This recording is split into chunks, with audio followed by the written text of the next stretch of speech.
Hi, and welcome back to our Keeping Up with the Lions podcast. Today we're going to be on about 2018 World Cup.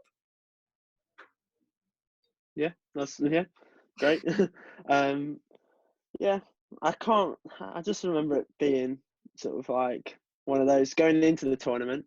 No one thought we'd have a chance. Like I thought it was group stages, round of 16 max. Like it was just we weren't great. Like no one, like the media weren't backing England, so obviously the fans didn't either. Yeah, we went into it kind of like not really underdogs. Everyone expected us to kind of get out of the group stage. But after that, we were nowhere near like favourites or no one was really backing us. Nothing. But then obviously we had a great run. But looking back, I don't think we were great. I just think we faced a lot of mediocre teams. Yeah, it was very lucky. Yeah, within our group because the one team that were actually good, we got beat by anyway. Yeah. Like it was Panama's first ever World Cup, and so obviously we were going to beat them. And then we got by Croatia.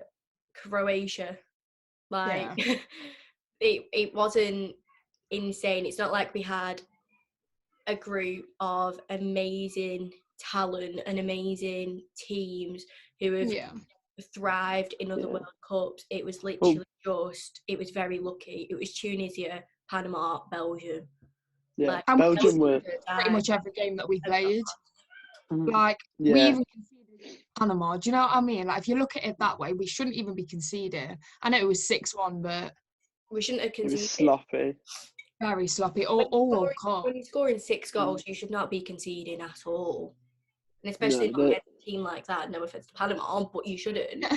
Not with considering the Premier League is supposed to be the best league in the world, you should not be conceding to Panama. To farmers, basically. They're like semi-pro. Like you have to say it how it is sometimes. Like Tunisia were like dirty from what I remember. Yeah, they were.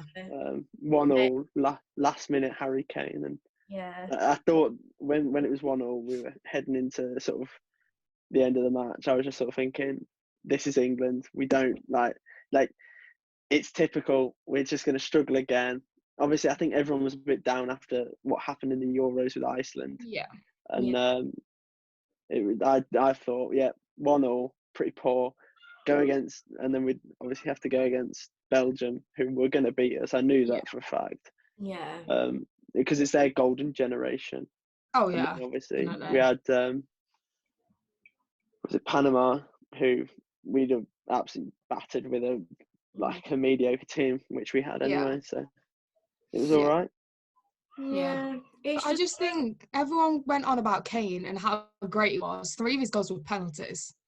Yeah. Do you know what I mean? We had so many penalties all World Cup. We were very lucky with penalties. I'm not saying they weren't a pen, do you know what I mean? And I know you've still got to score them. I know a lot of people don't. But everyone raved about how good Kane was, and he either scored tap-ins or penalties. He did get the golden boot of the tournament with 6 goals, but 3 of those was penalties, and but even if they were penalties, he got the golden boot. Yeah. But at least he won something. We came away with something. So I don't know. It was one of them. Going out of the group stages was, that's when I thought, maybe we could get far. We had Colombia, which were just like they were a horrible team to play against. So I remember watching it, and it just wasn't even football. No, I think the term like shithouse tactics. We've kind of got to get used to that though. I think going in the World Cup, we've kind of got the same system no matter who we're playing, and I don't think it really works like that. And we were lucky again. We won on pens, didn't we? And it was just like, I know it wasn't a nice game to play. You've got to step up to the plate with teams like that. You're going to get teams like that, and if you want to win the World Cup, you've got to go and beat teams like that. And we won on pens. Exactly. To be fair, European teams are a lot softer than South American teams. Oh God, yeah. You know, they've got a little bit of nastiness to them, so that's what they did us on, really. I think got into a couple of players' heads, and then that's why we were the better team. but we just couldn't score. I think you've summed it up well. I think we're very soft. Like, you come against even some of the European sides and we don't want to put a tackle in. Our team is pretty boys. Our team is, you get touched, you fall over. Our team, you don't want... they don't want to put a tackle in. They don't want to go in for a hard tackle. They don't want to get hurt. I don't even think that's the difference. That is why we only drew against Colombia and why we only just won on penalties, because they are a very hard team. Yeah. I think we do quite a bit of falling over in the fact that I think players should be going down, but I don't think we do it enough. I think a lot of other sides, you know, if they watch them, the slightest touch, they'll go over. And the referees at the World Cup and Euros tend to just give it anyway if someone falls over. And I think we're getting kind of a little bit cheated out of it because everyone else is doing it and we're not. And we're not getting anything from it. Obviously, we got all the penalties, but I think they were pretty much bang on. But in the actual game, we need to get down and dirty a little bit. And I don't think we're doing it. I think diving is, like, obviously, we all think it's disgusting, you shouldn't be diving, but like in Europe they think, well, everyone does it, you do it well, you win fouls, you know what I mean? You sort of like, it's like they all do it, and obviously I just think we've got a bit too much sportsmanship to do it. I think they don't want to be portrayed like that. Yeah, but you've got like too much, we're too friendly. Yeah, I agree. Why don't we just go back to Brexit football? And I hate to sound like Troy Dean, but just like give it one and see if anyone wants it. Like early doors, let them know you're there. That type of like mentality you learned when you were like 3 or 4 years old playing football. Totally agree. Like the ridiculous slide tackle Eric Dyer did on Ramos. Yeah, that is the best slide tackle I've ever seen in my life. Literally, it showed him he was there. Yeah, that's I just what think we need. you know when you watch like teams like Barcelona, Real Madrid, any team kind of like that, and you go, how are you getting fouls for that? All you do is fall over all game, especially when you watch the Champions League and they're playing English sides and they're just getting everything. We need to be more like that because we're kind of getting cheated out of it a little bit and left behind. Yeah, definitely. Obviously, this is why we need like Jack Grealish. He gets the most fouled player in the Premier League. Yeah, not even a diver. Most fouled player in the Premier League. He gets fouls. He gets free kicks, and we've got players that can put away free kicks. To be fair, Rashford, he scored a couple of bangers. Yeah. So Trippier. Trippier, yeah, if he's playing. Yeah. Then like, that's what we need. We need to go out to win games. You can't always have like that type of mentality where you got like, you can't fit the 11 best England's players on one team. Yeah. But you can go out and win games. So like you can change the way you play. Based on, because we've got one system. I know we've changed like the tactics around a bit, but every time it just seems to be the same. So yeah, I just think the only person that will put not really a nasty tackle in, but he'll go for it and he'll put his heart on the line is Jordan Henderson. I think he is so proud to be in that England squad, and I think he knows he works for it. And I think he knows it's a big deal that he's playing for England and sometimes even captains it. Yeah. He will put his body on the line and he will go and put one of them tackles in. Yeah. But we need more people like that. You need more players who are actually proud to play for the country and actually are passionate about it. Because even the things like when at the World Cup and the Euros, when you're singing the national anthem, you go across... The camera goes across all of them, and they're just not even passionate about it. Winds me up. It winds me up. I don't like that. So much. Everyone at home. Who are. Yeah, everyone at home would give a left bollock to play for their country. Oh, God, and then they've made it, and they're not even singing the national anthem. Like, was it Euro 96, the one? It was at, well, it was Euro 96 at Wembley, where the sort of like speakers went out during the national anthem, and the fans sang it, and that is just like, that's the one. Mean, like, I know it sounds a bit Brexit. You stand in a pub, and I mean, we'd have all watched most of these games, even if you're at home, but especially in a public situation. I mean, I watched most of the games in a sports bar, or they even held it at Nottingham Castle when we was all there, and everyone is belting it. And the camera goes across, and you look at Raheem Sterling, he's barely moving his lips. It winds me up. It really does wind me up. It should get them going. It should be getting them ready for the game, and they just don't look bothered. They just don't. They're not passionate enough. They're more passionate about how they look on camera than the actual game itself. Like, obviously, they all love the game because otherwise they won't play. They all want to play for the national team, otherwise they wouldn't play. But they're not passionate enough. You want to see your side come out in a World Cup, guns blazing, absolutely belting the national anthem, and you think they're up for it.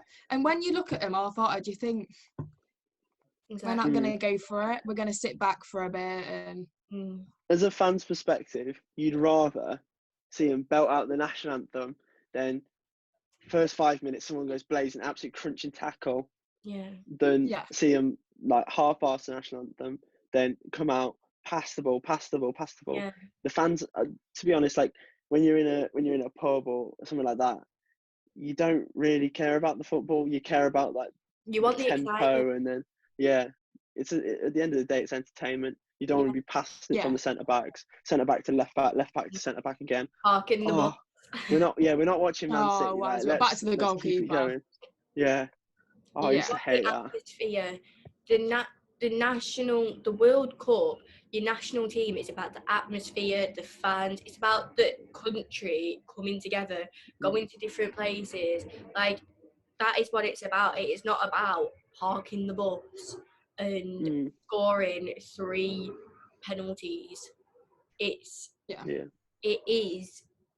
everything else. It's not actually even about the football most of the time. No. Yeah. I've always said, with the same as Nars, as long as I've seen them put an effort in, I'm not that bothered if they lose. Like, obviously, I'd rather them didn't. But as long as I can say every single one of them has had a very good go, fair enough. Like, even when I was playing football, they always used to say, like, if you lose, doesn't matter. But if you've put in a shift and you can, like, come off that pitch and say I couldn't have done any more. Nothing you could have done. You weren't like shitting out of a tackle or anything like that. Like, that's what they all said. Like, as long as you try, that's all you care about. And no one, if say we were to go out to like in the group stages, but we put in an effort, we were half decent side. Yeah.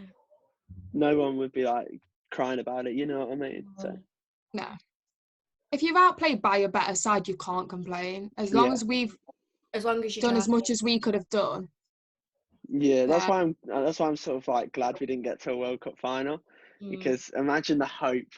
And I watched that World Cup final, and France I know it's a 4-2 Hugo Lloris mistake, but France absolutely did them in, and they do us in as well, and it's just be embarrassing. Like, oh well, we've gone a bit off tangent. I just think everyone just kind of jumped on the bandwagon when we kind of got out of that group stage, and then we were still going. Everyone jumped on the bandwagon of we're going to win it, so everyone's hopes went up. And then as soon as we faced someone decent, I mean, we faced Belgium in the group stage and lost, but we expected it anyway. We then came out, played Colombia, who we expected to beat, which we did, but on pens. And then we beat Sweden, which is sounds about right. As soon as we got someone decent like Croatia, we looked diabolical. We just looked outclassed, apart from obviously Trippier's free kick in the first 5 minutes. That was amazing. It's not always going to get everyone's life, like, peaked at that point, and everyone thought that was it. We were going to do it, and after that, we were dreadful. But you're also not going to get a free kick all the time. You're not going to get a free kick in that position. You need to be able to score without those set pieces. But we also do, when you get them, we need to be like, I know you can't score from every free kick, but we need to be dangerous from everyone, because you don't always get the chances. And I think we were fairly good at that World Cup. Obviously, with the penalties, we took them away when we needed to. But it was nice to see us converting a couple of free kicks. Lethal from corners. Yeah, definitely. Yeah, I think that's the closest. We need to be like that. Yeah, I think that'd be the closest we get to, like, unless we do well in 21 in the Euros. Yeah. I think that'll be the closest we get in a long time. Yeah, like, I do quite fancy us to get far. I do fancy us, but I know there's better. You know what I mean? Yeah. Oh, definitely. It's just who turns up on the day. I think this Euros is going to be, because there's a lot of teams that, like the Netherlands. Yeah, I'm expecting them to do well, but they might not turn up. You just don't know. They might not click. Yeah. It's a hard one. It's one of them. I think we're not going to get out the group stages this year or next year. I think we might, because we do have some good players coming through. I think it just depends on. I just think it depends on how we perform and how passionate we are about it and how much we want to do it, because especially after all the coronavirus stuff, I think everyone is wanting to get back into everything, and I think everyone will be more passionate about it because everyone will be missing football. Everyone is going to appreciate it more. Yeah. I can't wait for the I think I know everyone will have a German team soon. Yeah. I can't wait. But yeah, I just think it really also depends on obviously who he takes, because our opinions obviously in the last podcast, just a little plug, go listen to it. But, after this one. yeah, but I just think we want a youngish side. We've already said that. Who is he going to take? Is he going to stick to who he likes? Is he going to stick to the players with more experience? Or because if he does that, we'll have a similar outcome, I think, because it'll be the same set of players pretty much. I think we need to shake it up a little bit. I don't think totally bringing all the youngsters have none of the experienced ones, but it does need a bit of a shake up. And I think that's what the World Cup showed, that we only have one system and we need people on the bench to be able to change that mid-game if it's not working. Like Colombia, we needed to change it up. Yeah, definitely. I think, just take a young side. Like, people would rather see just people go for it, you know what I mean? Yeah. Like, it doesn't really matter who's on the pitch. They're wearing the three lines. That's who they'll be supported regardless. Yeah, definitely. I just think with the youngsters, this will be a lot of their first proper international opportunity. They're going to want to show what they can do to then secure their place, like international place. Because obviously the next World Cup will follow not long after the Euros, now that everything's changed. So they're going to want their place in that as well. So they're going to want to be stepping up to the mark. Yeah. Yeah. I think personally, it's the media's fault. How they sort of like put such expectations on players. 100%.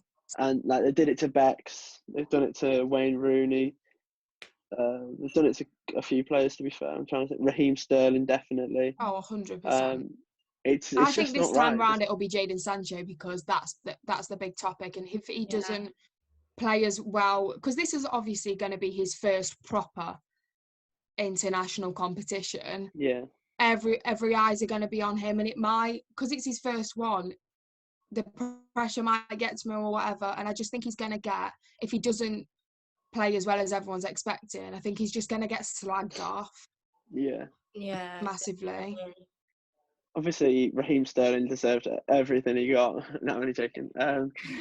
He did miss a couple of chances, but like, it's just not good for his confidence to sort of like. Again, I think he's getting slagged off because of the expectation. Like you say, the media's putting on. We're all expecting them to put every single chance they get away, and as soon as they don't, everyone hates on them.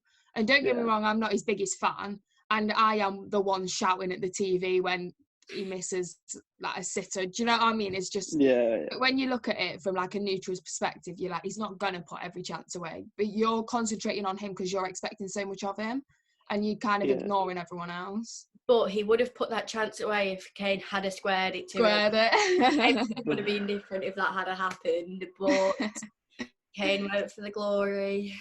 Like I say in our last podcast, I think we've got a lot of greedy players, and I know as a forward you have to be greedy, but when someone is in a better position, I think we're terrible for shooting from where we shouldn't be, and I think we get like wound up and then just have a shot from anywhere, and then the whole morale of the team goes down because they're all like effing and blinding at each other, like I think they're trying to get on the front page. Like they're all trying to do it. You know what I mean? If you score a worldie or you score the winner, you're on the front page the next day because that's how much it means to the country. Yeah. It's little things. It is little things like that though, which is why we don't do that well, because things like greediness and wanting to go for the glory and wanting to be bigger than the team, that is why we don't do well, because our team is too selfish. Our team think about themselves before the country, and that's why we don't do well, because and again they play for the team, they want to play for themselves. The player I pick out again that I think is the one that doesn't really do that and wants to play as a team is Henderson. I really do think he's a big one for playing as a group. Yeah, I think he plays as a group because he's not good enough. Like, he's good enough to play for England, but he's not good enough to be, like, he's not good enough to change games. Yeah. In my opinion, I think he's standard. He does the simple things well. Obviously, he's a really good player, and he's a leader. He works well as a team. But if you can't expect him to go do something that Kane could do or Rashford could do, where they could just take on like a couple of players and then slot in the top bin. Like, I just think it's nice having a character like that to bring everyone together, because as soon as someone shoots from where they shouldn't be and there was a better pass that was on, I think everyone turns around and F's and blinds at each other like, I was here, and Jordan Henderson's kind of the one to calm them down a bit. Yeah. It's a glue. Yeah. Obviously, we need to just do a little bit better. We need some sort of like silverware. We don't have a team full of world-class superstars, and I think you need kind of people like him that are solid and that will do the job and keep everyone grounded a little bit on the pitch. Don't let them lose their heads. But if you look at teams that have won the Euros, so that Portugal team, it had Ronaldo. At the time, like the other players in that team weren't great. They drew all of their group stage matches. They weren't a great side. They were very lucky. They did have the passion. So like I think they wanted to win as a team, definitely. It gets you far. Or just have 11 world-class players like Spain did back in the day when they used to win everything. We don't have that in every position. No. We don't. So we have to kind of have the leaders in there to bring everyone together. And I think the perfect person for that is James Milner. Loves it. Literally. So, Tom, where do you think we'll get in the next World Cup? Next Euros. No, next World Cup. Where do you think we'll get? Next World Cup. Yeah, that's ages away. Where do you think we'll get? It all depends on who we're playing, who we're like in the group stages. Obviously, if we have like Germany, Netherlands, Spain, like I'm not fancying our chances. But, stick you on. I think round of 16, same as all round of 16 quarterfinals with that type of thing. I can't see us. If we win it, obviously that would be mad, but I don't really see it. Where do you think? I'd like to say, again, obviously it depends who you get, but I'd like to say if we have a good Euros, I think players that we should be taking more experience, and I'd like to see them get to quarters. I think it'd be nice to see, because that'll definitely be a team of, at the time, it won't be youngsters, but now from us looking at it, it is going to be our younger squad that goes to that World Cup. And I'd like to see them get to the quarters. I think semis is a big ask in a World Cup because of who you get. To win the World Cup, you've got to face some of the best sides. Because they're going to get to the quarters, they're going to get to the semis. So if you're going to win it, you're going to come up against the best, which I don't think will be there yet. But I'd like to say quarters. Obviously, depending on how good the World Cup is. Because if we, the Euros, so if we go out in group stage in Euros, we've got no hope of doing anything in the World Cup. I think maybe round of 16, possibly quarterfinals if we're lucky. If we get good knockout stages, I think possibly quarters, depending. Anyone else got anything to say for this podcast? What do you think about Euros then? Yeah, well, so far we've got who's in our group. So we've got one to go. So we don't know who that one is. And is it Croatia and Denmark? Someone like that, yeah. I think that so. Kind of way. That sort of like team, that sort of like level. Croatia, we beat them in the Nations League. Yeah, I think we could do them again. They're nothing special. No. They've got like no. a couple of decent players, but they're all going to be past. Well, not going to be past it, but I think we're better. Denmark. Yeah. Denmark. Yeah, We should Denmark. be beaten. Yeah, 100%. and I think whoever we've got in the next one ain't that good either. Otherwise, they'd have qualified already. Yeah. Yeah. So we should do the group, and then because them three are away, aren't they? So no, are them three played at Wembley in the groups? I can't remember. Yeah, I think so. No, I think they are. I'm not sure. Because I think we're the host for our group. Yeah. So haven't we got? We've got the semi-final and final as well. Yeah. So if we get there, we've got a couple of games overseas that we need to sort out first, and obviously we're assuming we'll breeze the groups. Yeah. Home advantage. It worked. You'd like to think so.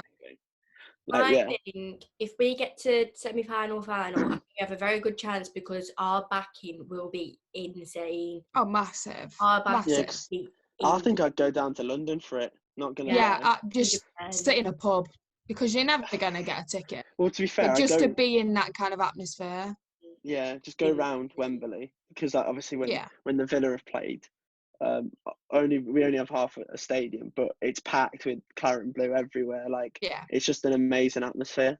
So I'd definitely do that again for England because obviously we all come together. It'll be absolutely rad. It'll be scenes. I can't wait. The only thing I think we're all being a bit hopeful. I know, but obviously home advantage in a semi-final and a final is huge. But are we the kind of team to maybe cave into that pressure because they know how much we want them to get something? We're desperate for silverware. Are they going to be like, obviously we'll only get half of Wembley, but the whole of the country they'll pretty much be able to hear. Yeah. Are they going to cave into that? I'd rather have the home advantage, don't get me wrong. I'd rather be playing in England than anywhere else, but I think, it worked. Euro 96, we lost on penalties to Germany in the semi-final. Obviously, we're not very good at penalties, so we could sort of take it down to that. But obviously, everyone was behind the team. Everyone was behind the team. Obviously, Football's Coming Home was the song, all that. I think I think we could do it. Could do it. It'll be nice. We just want some silverware, to be honest. Yeah, I thought the Nations League. I thought we could have. That was our one. You know what I mean? We made the sport. We should be winning stuff. Yeah. Oh well. It'll be fun. Yeah. We'll have to win something soon because we've won one World Cup. That's it. We've never won a Euros, which. I think that's quite bad. Our chance. Yeah, it's quite bad. Yeah. I think it's quite bad that we haven't because we are a team. We don't go in as favourites. We never go in as favourites, but we kind of always we're kind of up there a bit because obviously we face a lot of mediocre sides in the Euros. Literally. I just think we're always kind of there or thereabouts, and we need to kind of ramp it up a little bit because Euros is our chance. Yeah.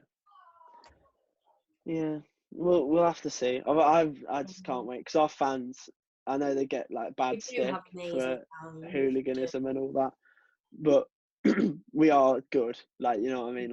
It is unreal.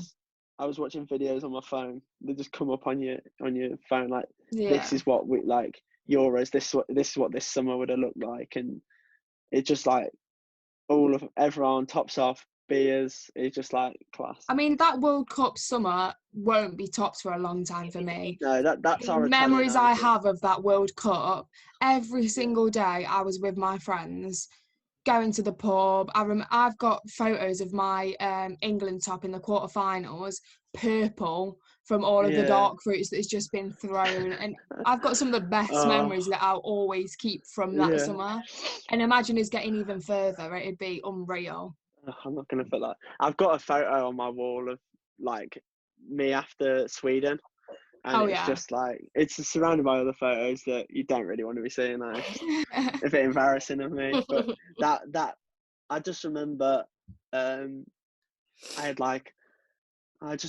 when that second goal went in against Sweden, I was just all over the shop. Oh, yeah, But even the group stages, like, I remember everyone going mental when we scored our 6th against Panama. Really? And that it didn't mean anything, but everyone, there was still beers going everywhere. You used to buy beers just to throw on people. Right, That's what it literally. was. I remember my hair being absolutely covered. It was like straw. Yeah, literally. But I wouldn't have changed it for the world. It was amazing. It was worth it. I saw people like collecting the dregs on just so at full time they could just chuck them in the air. It's sick. Yeah, literally. That's what we would have had this summer. If coronavirus wasn't moving mad. But we'll have to go twice as hard next year. Oh yeah, we have to make up for lost time. Oh, definitely. And then obviously the World Cup won't be far behind it. No, but that's in winter. Winter, yeah. It's going to be a weird one. All the pubs are going to be rammed. Can't wait. I'd like to go over there, to be fair. So it'd be nice. Yeah, but the blazing hot 40-degree. It's a bit much, isn't it, when it's meant to be snowing, do you know what I mean? Yeah, you wouldn't be able to concentrate. It's awful, but I personally, just talking about that, it should never have been hosted there in the first place. And I think they've kind of realised that now, but it's all about money. It really is. They should never have the power to change all the leagues in the world to put that in, because they can only play it in winter because that's the coolest period, and the players are not going to be able to play properly. It's just, no one is used to that climate. I mean, a couple of African teams, maybe a couple of South American teams might be used to that kind of heat, but no one else is going to be able to cope. I've played football in 40-degree heat once, and like we were literally like every 10 minutes we were just going to the side, grabbing water and just like absolutely pouring it all over us, and I don't think it's just uncomfortable. Yeah, it's not going to be nice for us, especially if you're on a run in the game and you're really on top. They're going to be like, drink break, and we're going to be like, well, it was in a flow. Do you know what I mean? It's just going to stop it. Yeah, definitely. It's kind of like VAR, isn't it? Kind of stopping, start all the time. But and then obviously with all the health and safety problems they've had over there, they should have realised this, that health and safety and obviously the well-being of the players on the pitch and everything should have come above money, and it never does. No, it doesn't. Well, I think they should just let us have it.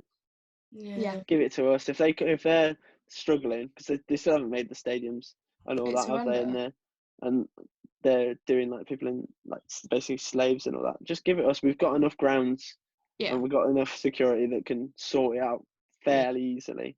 We've done like Olympic Games and stuff like that recently. There was talk about a bid to try and get it back off them. Yeah, I just think it's too far gone now. Yeah. A World Cup here would be class. It would be. Because the money that we'd get from it, could you imagine? Because we don't need to build stadiums because we've already got it. But the money could be put into renovating some of the stadiums just a little bit. We won't need to start from scratch, but like it'll help all of the clubs as well, because Anfield, you could build an extension on that. There's loads of places you could build extensions on. Yeah, they go Anfield, St James's Park. Yeah. Old Trafford, Villa Park. Yeah, doesn't need to be touched. Spurs' new ground. Spurs, yeah. And then they'll go for the Millennium in Cardiff. Yeah. Oh, 100%. Done. That's all you need, really. Yeah. That's like all the major cities pretty much tapped. Yeah. I just think as well, like, we've got very good transport, and obviously because we don't need to start from scratch, the money can be going into making things better, and I think it'd be amazing for the whole country, just because like Qatar, we don't need to start from scratch. We've already got everything in place. It's just making it a bit better. Yeah.